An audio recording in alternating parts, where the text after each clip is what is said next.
Nasdem kritik instruksi Jokowi ke relawan, pemilu masih lama.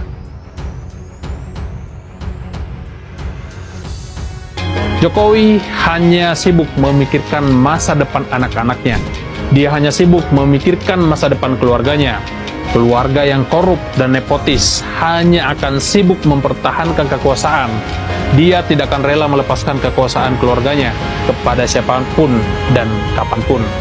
Bukan hanya perintah yang diberikan, Jokowi juga mulai membagikan sembako di Solo pada para pengendara ojek online dan kelompok masyarakat lainnya. Jelas, ini bukan hanya sekedar bagi-bagi sembako. Ada tujuan politik yang dititipkan lewat sembako itu, yaitu nama Gibran di Pilpres 2029. Begitulah kalau manusia rakus, tamak, dan haus akan jabatan. Dia tidak akan rela keluarganya melepas jabatan dan kekuasaannya. Dia akan mati-matian mempertahankan jabatan keluarganya dengan cara apapun, termasuk dengan cara-cara yang tidak terhormat. Jadi, ketika Jokowi tidak bisa menahan nafsu untuk mencuri start kampanye Pilpres 2009, pada saat ini, maka sebenarnya Jokowi makin memperlihatkan berbagai kekhawatiran soal masa depan keluarganya. Jokowi gelisah, jangan sampai ketika 2029, Gibran tidak lagi dipinang oleh Prabowo. Kemarin dari relawan Bara juga sempat menyebut kalau Bapak memberikan arahan ke mereka untuk mendukung Prabowo Gibran 2 periode. Itu bagaimana?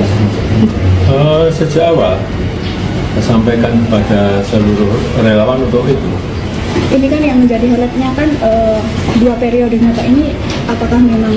Ya memang sejak awal saya perintahkan seperti itu untuk mendukung pemerintahan Pak Presiden Prabowo Gibran 2 periode. Jadi nanti di 2029 Pak Prabowo dan Mas Gibran akan maju lagi? Saya sampaikan itu ke relawan. Jadi Bapak juga mendukung untuk 2 periode, Pak? Saya sampaikan itu ke relawan. Wakil Ketua Umum Partai Nasional Demokrat Saan Mustafa membuka suara merespons mengenai perintah Presiden ke-7 ini kepada para relawan agar mendukung era kepemimpinan Prabowo Subianto dan Gibran Rakabuming Raka selama 2 periode. Saan tidak mau menanggapi terlalu jauh mengenai sikap dari Joko Widodo tersebut. Saat mengatakan pemilihan umum atau pemilu 2029 ini masih lama. Saat menjelaskan saat ini Nasdem sedang fokus untuk mendukung seluruh program pemerintahan dari Presiden Prabowo Subianto dan juga Gibran agar berjalan sukses. Saan yang juga Wakil Ketua DPR RI ini menyebut bahwa pihaknya belum membicarakan soal pemilu 2029 dan beberapa hari lalu salah satu relawan Jokowi yakni Ketua Umum Relawan Projo, Freddy Alex Damanik mengaku mendapat titah dari Joko Widodo untuk memberikan dukungan kepada duet Prabowo Gibran 2 periode.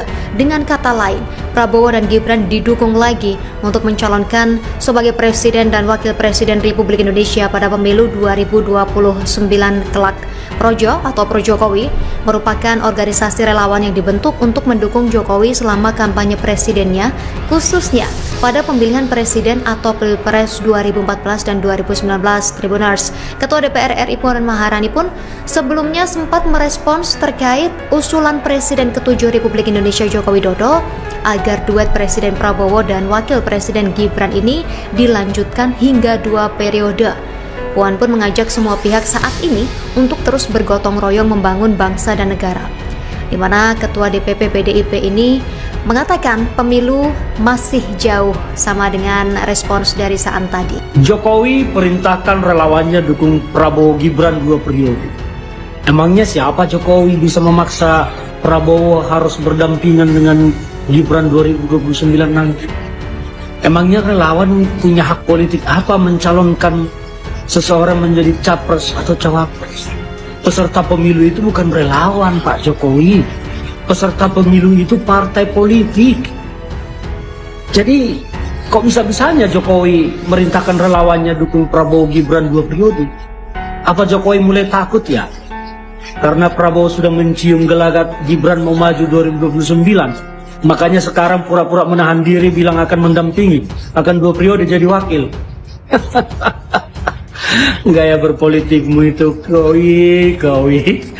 Hak apa kamu ngatur-ngatur Prabowo untuk berdampingan dengan Gibran 2029? Aduh, bukannya istirahat masih ribut aja kau itu Jokowi. Ya katakanlah harapan Pak Jokowi itu sedapat mungkin dikanalisasi. Ya, dua hal tadi saya catat ya. Pertama, nggak pernah ada titipan Pak Jokowi sejak awal Pak Prabowo menjabat. Nggak ada tuh menteri-menteri titipan Pak Jokowi, satu. Yang kedua, Pak Jokowi udah nggak punya apa-apa kok. Hanya kekuasaan nggak punya. Hanya punya relawan yang masih setia. Ya. Oke.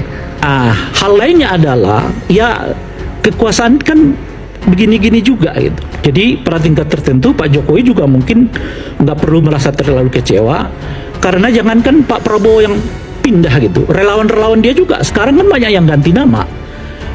Dulu namanya Jokowi Mania, sekarang Prabowo Mania kan. Terus apalagi tuh?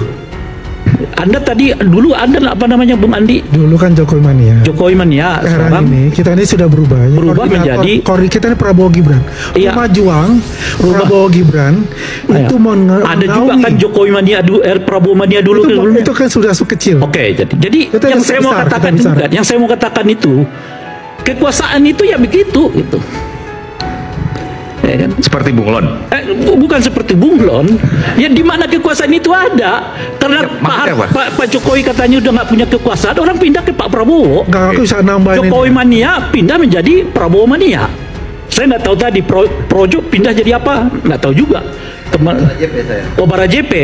Kalau saya baca lagi, tadi kita nggak usah bicara masalah ada Projo, ya. Jawa Tengah berubah lagi tuh jadi apa ke 08 gitu.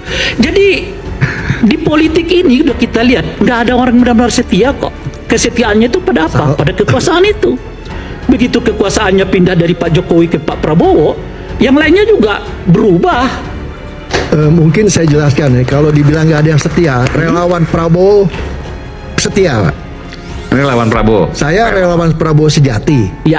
Kita tidak pernah ganti nama. Ya. Maaf, itu dalam arti kata begitu. Dan saya nggak, yang saya katakan itu dulu ada namanya.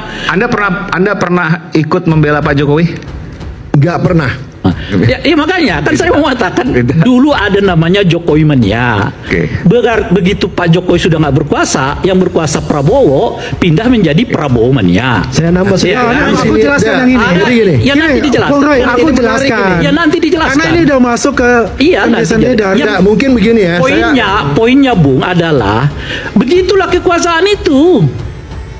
Dan bukan hanya Pak Prabowo, relawan-relawannya juga mengganti namanya, itu maksud saya gitu. Betul, jadi kalau Pak Prabowo kemudian sekarang meminggirkan menteri-menteri yang pernah bekerjasama dengan Pak Jokowi nggak usah tergagap-gagap sebab relawannya juga ganti nama kok. Mas Andi, bagaimana Anda menanggapi ini bahwa ini sudah ada beberapa statement tidak sesuai timing, masih lama, harusnya memikirkan bangsa sebenarnya, apalagi dengan kejadian terakhir pun juga barusan Bang Nurdin bilang bahwa ya belum tentu juga partai mau mendukung pasangan ya Prabowo ya, tetapi pasangan Prabowo Gibran belum tentu juga. Ya saya kira begini Mario, tergantung bagaimana cara pandangnya melihat pernyataan dari Jokowi. Jadi bagi pihak-pihak yang terasosiasi dengan Jokowi pasti ini dianggap sebagai sebuah langkah politik yang taktis strategis. Di tengah semua pihak mungkin sedang fokus melakukan pekerjaan-pekerjaan terukur, tapi Pak Jokowi sudah berpikir bagaimana 2029 sudah berpasangan dengan Pak Prabowo kembali, terutama Mas Gibran Rakabuming Raka. Ini kan semacam warning bagi siapapun bahwa Belanda itu tidak jauh, tapi Belanda sudah dekat. Sekalipun bahwa sudah tinggal 4 tahun 2 bulan menuju Pilpres 2029. Tapi kan ada juga pihak yang kemudian cukup menyayangkan kenapa dia harus bicarakan kerja dulu, dibuktikan dulu, baru kemudian bicara tentang kepentingan politik elektoral di 2029. Itulah yang saya sebut sangat relatif bagaimana cara posisi duduknya dalam melihat persoalan-persoalan ini. Itulah yang kemudian membuat perdebatan politik hari ini terbelah. Nah yang kedua bagi saya secara prinsip dan sederhana, ini kan satu pesan politik bahwa siapapun di negara ini pastinya ingin berdampingan dengan Prabowo Subianto di 2029. Karena ada satu keyakinan bahwa ketika presiden petahana yang sedang menjabat mencalonkan diri untuk yang kedua kalinya, merem saja bisa memenangkan pertarungan politik.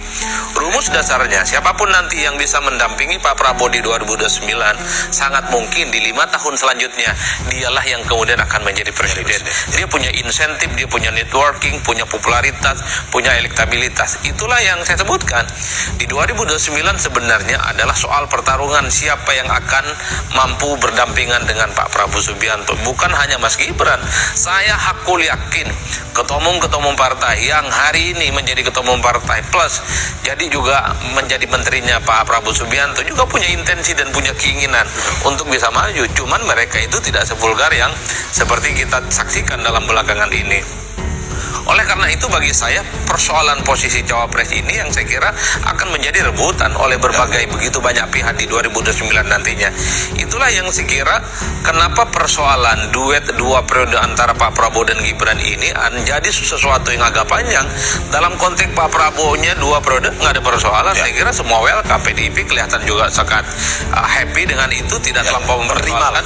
Begitupun misalnya dengan kawan-kawan Golkar, bukan hanya insya Allah tapi sepertinya hakul yakin bersama kembali dengan Pak Prabowo. Tapi kalau persoalannya berduet dengan Gibran untuk kedua kalinya, kan banyak yang bilang nanti dulu, plannya masih jauh kalau soal itu. Inilah yang saya kira wajar kalau kemudian seperti Golkar, PDIP dan partai-partai yang lain, saya juga membaca intensi mereka. Persoalan proposal politik ini belum tentu akan terjadi. Karena saya kira persoalan apakah duet ini akan terjadi untuk 2 kalinya sangat tergantung pertama Pak Prabowo Subianto, yang kedua adalah partai-partai pengusung nantinya. Elitlah yang akan menentukan apakah proposal 2 periode ini akan terwujud ataupun tidak. Kalau menyepakati, apa boleh buat. Ini barang akan landing. Tapi pada sebaliknya, kalau proposal politik ini tidak disetujui, elit-elit pengusungnya nanti tidak akan bersepakat, tentu akan bubar jalan. Kan saya kira di situ. Mempermalukan relawan Barajepe dan Jokowi yang semula mereka berpikir bahwa Pak Prabowo ini sangat membutuhkan Gibran. Makanya mereka mendukung 2 periode. Seolah-olah Prabowo itu sangat membutuhkan relawan Jokowi, makanya relawan Jokowi mendukung 2 periode. Padahal ternyata kubu Pak Prabowo nggak butuh relawan Jokowi, nggak butuh Gibran, nggak butuh gitu. Karena bagi mereka yang penting Pak Prabowo gitu. Dan Pak Prabowo yakin akan tetap bisa jadi presiden siapapun cawapresnya nanti. Jadi ini adalah pernyataan yang telak sekali dari relawan Prabowo, pernyataan yang sangat mempermalukan kubu Jokowi dan Barajepe karena kepedean mereka, kegeeran mereka hari ini itu dimentahkan semua. Mereka merasa hebat, merasa super gitu ya. Nggak ada, bagi kubu Prabowo mereka nggak dihormati sama sekali kok, nggak dibutuhkan. Kalau Gibran sekarang mau jadi oposisi silahkan. Kan seolah-olah seperti itu. 2029 nggak harus Gibran katanya gitu. Jadi ya ini adalah sebuah bulan madu politik yang berakhir lebih cepat dibandingkan kebiasaannya gitu, karena biasanya kan bulan madu politik itu setahun lah, ini nggak nyampe setahun gitu dan sudah ada pertentangan seperti ini. Jadi ya mungkin ke depan akan semakin keras dan kita akan menyaksikan drama-drama politik yang lebih rame dibandingkan hanya masalah pertengkaran keluarga. Ini akan lebih ramai gitu, meskipun tidak akan ada panci melayang dan sebagainya, tapi ya mungkin yang melayang adalah jabatan-jabatan pro atau loyalis Jokowi. DPP Partai Nasdem merespons pernyataan Presiden ke-7 Joko Widodo, Jokowi, yang memerintahkan relawannya untuk mendukung Prabowo Gibran 2 periode. Wakil Ketua Umum DPP Partai Nasdem San Mustafa menegaskan bahwa pelaksanaan pemilu 2029 masih sangat lama. Terlebih, pemerintahan Presiden Prabowo belum genap setahun berjalan. Ya ini masih lama lah pemilu kan, tegas San kepada wartawan di Kompleks Parlemen, Senayan, Jakarta pada Selasa, tanggal 23 September tahun 2025. Ia mengajak semua pihak untuk bersama-sama menyukseskan pemerintahan Presiden Prabowo agar dirasakan manfaatnya oleh seluruh rakyat Indonesia. Kita fokus aja mendukung bagaimana program Pak Prabowo bisa berjalan sukses, lancar, semua program-program prioritasnya itu bisa diwujudkan, bisa memuaskan semua harapan dan keinginan rakyat, tegas Wakil Ketua DPR ini. Lebih jauh, San menegaskan bahwa hal-hal tersebut saat ini menjadi fokus Partai Nasdem. Kita konsentrasi mendukung dan menyukseskan semua program dan kebijakan prioritas dari Pak Prabowo, pungkasnya.